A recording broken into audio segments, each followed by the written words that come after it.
Oi, Fonete, tudo bom? Sua veterana de volta aqui para darmos continuidade aos estudos sobre o livro Anatomia e Fisiologia aplicada à Fonoaudiologia. E hoje o nosso episódio é sobre o sistema nervoso. Eu vou fazer alguns episódios sobre especificamente essa parte do livro, porque é um pouco mais denso e eu acho que vale a pena a gente estudar um pouquinho mais a fundo. Então hoje a gente vai falar sobre o sistema nervoso, orientação, desenvolvimento e a organização aplicados à fala e linguagem. Quando a gente entra no estudo da neuroanatomia e da neurofisiologia, existe algo que precisa ser dito logo de início. A terminologia não é um detalhe, ela é a base de tudo. Sem compreender os termos fundamentais, não é possível localizar estruturas, entender funções e raciocinar clinicamente. A neuroanatomia tem uma linguagem própria e quanto mais cedo o estudante se familiariza com ela, mais fluido se torna o aprendizado. Os termos neuroanatômicos não existem para dificultar, mas para trazer precisão. Eles permitem que diferentes profissionais falem exatamente da mesma coisa sem ambiguidades. Por isso, os conceitos apresentados logo no início do estudo do sistema nervoso aparecem repetidamente ao longo de todo o capítulo e na prática clínica ao longo de toda a nossa carreira. Um ponto que merece atenção especial é a orientação anatômica do sistema nervoso central. Nós já aprendemos os termos direcionais clássicos do corpo humano. No entanto, quando a gente fala do sistema nervoso central, especialmente do encéfalo, esses termos sofrem uma adaptação importante. Durante o desenvolvimento embrionário, o encéfalo não cresce em linha reta. Ele passa por uma curvatura acentuada, o que muda completamente a orientação espacial acima da medula espinal. Isso faz com que os termos como rostral, caudal, dorsal e ventral tenham significados diferentes dependendo se estamos falando da medula ou do encéfalo.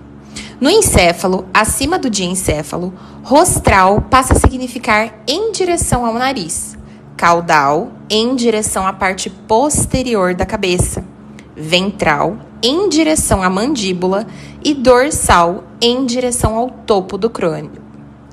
Já na medula espinal, rostral continua significando em direção à cabeça, caudal em direção ao cóccix, ventral para a barriga e dorsal para as costas. Olha que diferença interessante, né? Essa diferença é fonte comum de confusão, mas entender isso desde cedo vai evitar erros de interpretação, especialmente quando analisamos imagens de neuroimagem ou laudos. Os termos direcionais não aparecem isolados. Eles podem ser combinados para descrever localizações extremamente específicas. Termos como medial, lateral, superficial, profundo, dorsal, ventral, rostral e caudal trabalham juntos para posicionar estruturas com precisão milimétrica. Um excelente exemplo disso é o tálamo, uma grande massa de substância cinzenta localizada profundamente no centro do encéfalo, formada por vários núcleos nomeados conforme sua posição. Os planos anatômicos também continuam sendo fundamentais no estudo da neuroanatomia. Cortes coronais dividem o encéfalo em anterior e posterior. Cortes horizontais separam porções superiores e inferiores. Cortes sagitais dividem direita e esquerda, podendo ser médio-sagitais ou parasagitais. Sempre que você observa uma imagem do cérebro, o primeiro passo deve ser identificar o plano e se orientar espacialmente antes de tentar localizar qualquer estrutura. Depois de compreender orientação e terminologia, entramos em um dos temas mais fascinantes, o neurodesenvolvimento, tão importante para a fonoaudiologia. O sistema nervoso se desenvolve a partir do ectoderma, a camada mais externa do embrião. Por volta do 18º dia de gestação, ocorre um evento crucial chamado indução, no qual o ectoderma é estimulado a se transformar em tecido neural, chamado neuroectoderma.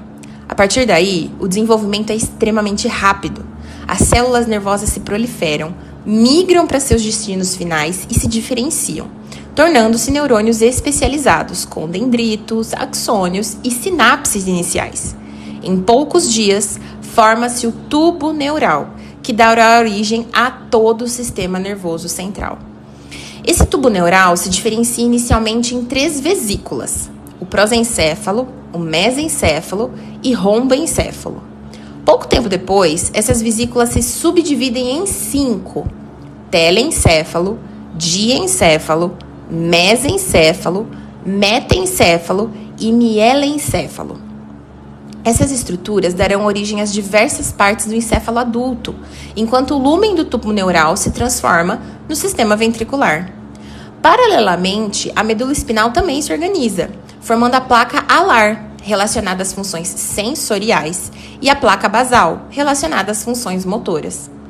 Essa separação precoce entre sensorial e motor é extremamente importante para a gente entender a organização funcional do sistema nervoso adulto.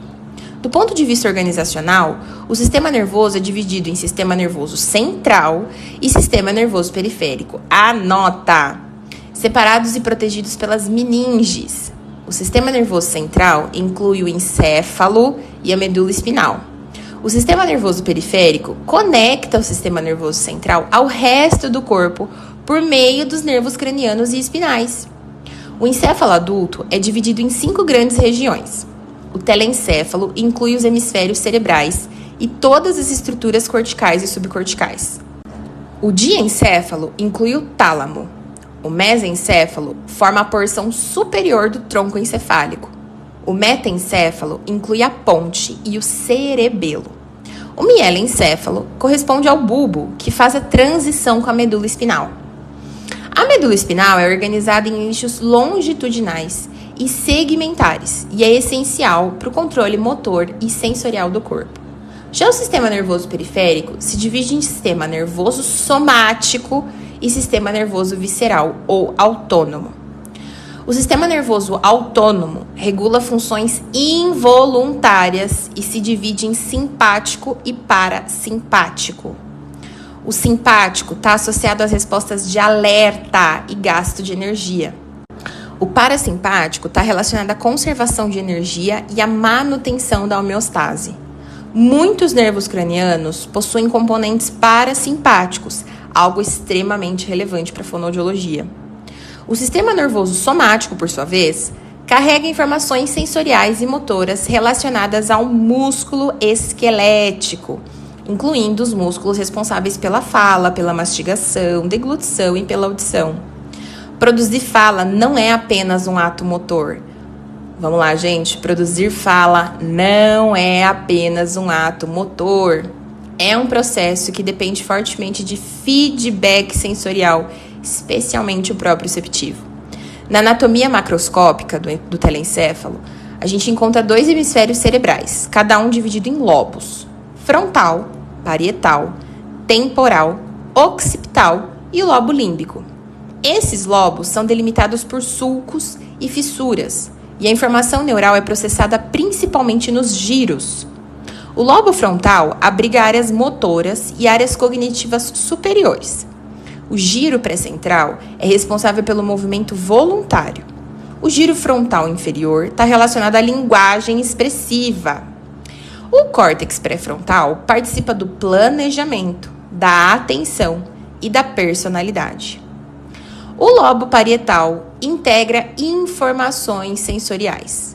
O giro pós-central recebe as sensações conscientes. O giro supramarginal e o giro angular são fundamentais para a linguagem, leitura e escrita. O lobo temporal é essencial para a audição e compreensão da linguagem. O giro temporal transverso é o córtex auditivo primário. O restante do giro temporal superior corresponde à área de Wernicke, tão famosa. O lobo occipital está relacionado à visão. O lobo límbico, por sua vez, está envolvido com emoção, memória e comportamento, incluindo estruturas profundas como o hipocampo e a amígdala. Além do córtex, o telencéfalo possui núcleos subcorticais importantes, como os gânglios basais, que incluem o putame, o globo pálido e o núcleo caudado. Essas estruturas são essenciais para o controle e refinamento do movimento, incluindo os movimentos da fala. A comunicação entre todas essas regiões ocorre por meio de tratos de substância branca. Os tratos comissurais conectam os dois hemisférios, sendo o corpo caloso o principal deles. Os tratos de projeção, como a cápsula interna, conectam regiões superiores e inferiores do sistema nervoso central.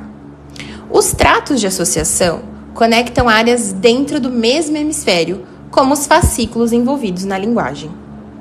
Compreender essa organização não é um exercício teórico.